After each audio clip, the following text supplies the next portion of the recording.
ఇట్లా supreme court order వస్తుందని తెలిసిపోయింది వాళ్ళకు కూడా. ఆటోమేటిక్ ఇస్తుంది కదా కోర్టు ఆర్డర్, న్యాయప్రదంగా రావాల్సింది ఇస్తుంది. కాబట్టి ఎట్లా తప్పేటట్లేదు ఇక కోర్టు ఆర్డర్ ఎందుకని చెప్పి మీరు విత్డ్రా చేసుకోండి బాయ్ సాబ్, మేము ఇచ్చేస్తాం. మంచిగా విత్డ్రా చేసి మళ్ళీ లెటర్ పెట్టినాం. మీరు చెప్పిన ప్రకారం విత్డ్రా చేసుకున్నామండి అంటే లెటర్ పెట్టండి అంటే పెట్టినాం. అది ప్రాసెస్లో ఉంది సెక్షన్ 3 వేయడానికి. చివరికి వేసారు. ఇప్పుడు సెక్షన్ 3 వేసారు. దాని మీద బ్రిజేష్ ట్రిబ్యునల్ అపాయింట్మెంట్ కూడా అయిపోయింది. ఇప్పుడు వాదనలు జరుగుతున్నాయి. మాకేం రావాలి, మీకేం రావాలి, తెలంగాణ రాష్ట్రం, ఆంధ్ర రాష్ట్రం మాట్లాడుతూ ఉన్నారు. సో ద క్వశ్చన్ ఏంది, అక్కడ ఉంది ఇప్పుడు తేలుతుంది. మా ఉద్దేశం ఏంది, 90 టీఎంసీలు అయితే మాకున్నాయి నికరం, మాకు ఎవరు ఇచ్చేదేం లేదు, ఎవరు అడుక్కునేదేం లేదు. అడిషనల్ ఇంకో 60-70 టీఎంసీ, ఇంకో 70-80 టీఎంసీ కావాలంటే ఎట్లా అంటే ఈ ట్రిబ్యునల్లో వచ్చేటువంటి అధిక వాటా ఏదైతే మనకు ఉంటుందో ఇందులో ఒక గుడ్ సైన్ అని ఈయన బ్రిజేష్ ట్రిబ్యునల్ ఏం చేసిండు, వచ్చిన తర్వాత ఆయన ఒకటి చేసిండు. అంతకుముందు చట్టం ఏముంటుండే, 75% డిపెండబిలిటీ మీదనే నదుల నీళ్ళు కేటాయింపు జరగాలి, 75% డిపెండబిలిటీ మీద. మన కృష్ణా జలాలు ఇచ్చినప్పుడు అట్లే ఇచ్చిండ్రు. ఈయన బ్రిజేష్ ట్రిబ్యునల్ వచ్చిన తర్వాత ఈయన ఏం చేసిండంటే 75% బోల్డ్ అండి, మంచి సర్ప్లస్ ఇయర్స్లో చాలా వర్షాలు పడుతున్నాయి, కావాల్సిన నీళ్ళు వస్తున్నాయి, అవి వేస్ట్ అవుతున్నాయి అనవసరంగా, అట్లెందుకు కేటాయింపులు చేసుకుందాం, 65% డిపెండబిలిటీ పెట్టుకుందాం అని చెప్పి పెట్టిండు. దాని ద్వారా ఏమైంది, మన కృష్ణా నదిలో ఒరిజినల్గా వచ్చిన అలాట్మెంట్ 811 టీఎంసీ, 811 టీఎంసీలే బచావ్ ట్రిబ్యునల్ ప్రకారం. కానీ తదనంతరం ఈయన బ్రిజేష్ వచ్చిన తర్వాత అది ఆల్మోస్ట్ 1005కి పోయింది. ఇంకో 195 టీఎంసీ పెరిగింది. ఆ 10% యాడ్ చేసే వరకు పెరిగితే అలా మనకు కూడా ఆటోమేటిక్ వాటా వస్తుంది. ఇప్పుడు తేలుతుంది అది.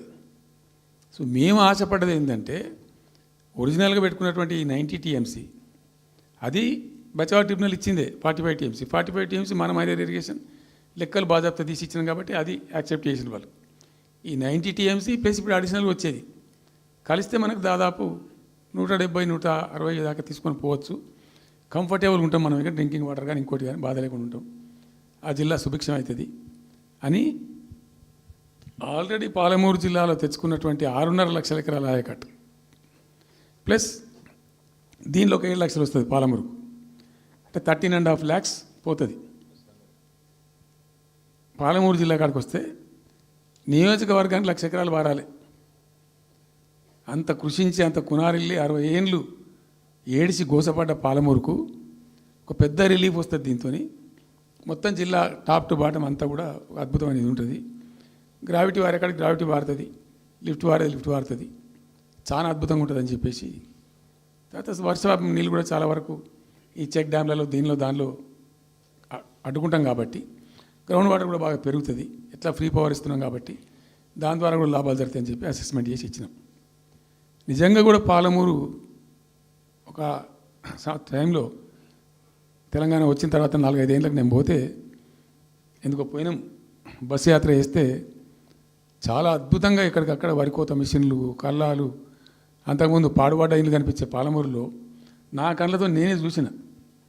ఇంకా ఇది అంతా కంప్లీట్ అయిపోతే ఈ అనుకున్న 15 లక్షల ఎకరాలకు నీళ్ళు వస్తే చాలా దివ్యంగా ఉంటుందని చాలా సంతోషపడుకుంటూ పోయినాం. సరే, ఇప్పుడు కేంద్ర ప్రభుత్వం కొత్తగా తాకీదు, అది ఎవరు చెప్పినారో తెలియదు, వాళ్ళు చెప్తున్నారు. ఇప్పుడు గవర్నమెంట్ ఉన్న వాళ్ళు చెప్తున్నారు. ఏంది, మీరు 90 టీఎంసీలు పెట్టుకున్నారు, పాత గవర్నమెంట్ పంపించింది, ఒకటి డిపిఆర్ తిప్పి పంపించిండ్రు, దాని మీద సడి లేదు, సప్పుడు లేదు, లుల్లి లేదు, లూకాండం లేదు, తల ఊగుతున్నారు. ఎందుకు తల ఊగుతున్నారు? రాష్ట్ర ప్రయోజనాలు కాపాడడానికి లేకపోతే, రాష్ట్రానికి వచ్చిన నీళ్ళని కూడా కాపాడే స్థితి లేకపోతే ఇదేం దద్దమ్మ ప్రభుత్వం? ఇంత చేత కానీ ప్రభుత్వం ఉంటే ఎట్లా? నోరు లేని ప్రభుత్వం ఉంటే ఎట్లా? పెద్ద నోరు పెట్టుకొని పెద్ద గడబడి చేయాలి కదా. ఒక 10 టీఎంసీలు పోతేనే ఒక్కొక్క రాష్ట్రం ఎక్కడ దాకా పోయి కొట్లాడతారు. ఇవాళ మొత్తం డిపిఆర్ఏ పంపించి ప్రాజెక్ట్ని ఆగం చేసే పరిస్థితి వస్తే సప్పుడు లేదు ఒకటి. రెండవది, ఇప్పుడేం చేసిండ్రు, ఇరిగేషన్ మంత్రికి లెటర్ రాసిండు. వాడు చెప్పిండా చెప్పలేదు భగవంతుని గారికి, 45 టీఎంసీలు ఇవ్వండి మాకు అనుమతి అని చెప్పి. ఎట్లా రాస్తావు నాకు అర్థం కాదు. నువ్వు ఏ ముఖం పెట్టుకొని రాస్తావు? ఇదో ప్రభుత్వమా? అంటే ఉన్న వస్త్రానికి పోతే అనవస్త్రం పోయింది అన్నట్టు ఉన్నది కూడా కొట్టుకుంటారు ఎవడన్నా? ఎవరై నీళ్ళు అవి? ఆల్రెడీ బచావ్ ట్రిబ్యునల్ తీర్మానంలో ఇచ్చింది దాన్ని కర్ణాటక వాడుతుంది, అటు మహారాష్ట్ర వాడుతుంది. వాళ్ళ లెక్కల్లో చూపెడుతున్నారు వాళ్ళు. ఆల్మట్టి డ్యాంలో వినియోగంలో చూపెడుతున్నారు వాళ్ళు.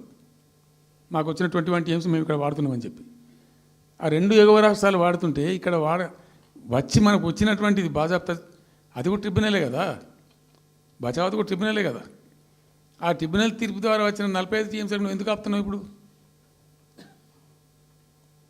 ఇదో రాష్ట్ర ప్రభుత్వమా? అసలు ప్రభుత్వం ఉందా? నిద్రపోతున్నారా?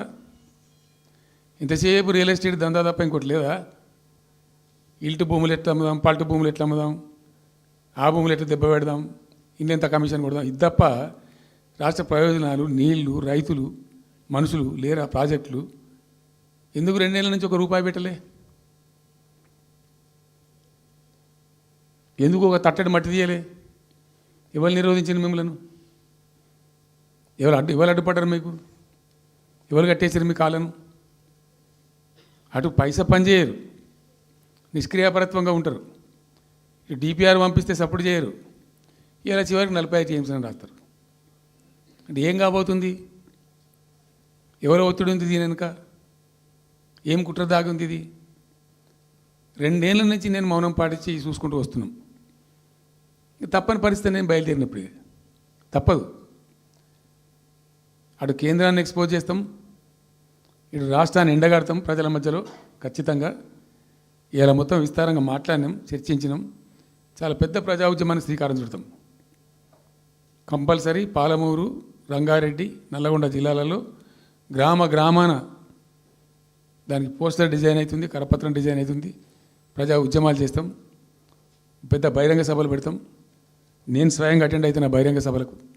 ప్రజాక్షేత్రంలో ఈ ప్రభుత్వం యొక్క నిష్క్రియాపరత్వాన్ని ఎండగడతాం.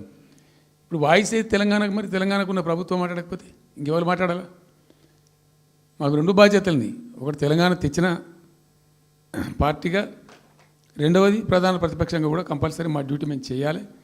అందుకోసం గాను వీళ్ళు ఏదో తమాషకు మేము అదొకటి ఇదొకటి అడ్డం పొడుగు మాట్లాడి, కిరికిరి మాటలు మాట్లాడి, ఈ కారు కూతలు కూసి ఏదో చేస్తామనుకుంటే నడవదిగా. ఈ ఏళ్ళ దాకా వేరే కథ, రేపటి నుంచి వేరే తోలు తీస్తాం ఎక్కడికక్కడ. ప్రజలు ఖచ్చితంగా ఎక్కడికక్కడ నిలబెట్టే ప్రయత్నం చేస్తాం. అడుగున చెక్ చేస్తాం, ప్రతి విషయంలో చెక్ చేస్తాం. Sufficient time we have given. మేము తొందరపడి మేము ఎందుకు కన్నెర్రయ్యి మా ప్రభుత్వం పోయింది వీళ్ళు వచ్చింది అనేటువంటి ఒక పిచ్చి అయ్యి అట్లా మేము చేయలే, అటువంటి వాడికి పోలే. ఇష్యూల మీద పోరాడుతున్నాం, ఒకే ఫీజు రియంబర్స్ మీద పోరాడుతున్నాం, ఇంకోటి పోరాడుతున్నాం. రకరకాల భూదందాల మీద, దోపిడీ మీద, లగచర్ల మీద, గిగచర్ల మీద పోరాడుతున్నాం. పార్టీ కొట్టాడుతున్నది, తప్పకుండా తప్పదు కాబట్టి కొట్టాడుతాం. ఇప్పుడు మొత్తం మొదటికే ముప్పొచ్చే పరిస్థితి ఉంది. అటు గోదావరి మీద అరాకిరి చేసి చంద్రబాబు నాయుడు, ఏపీ ప్రభుత్వం, నల్లమల సాగరు, ఈ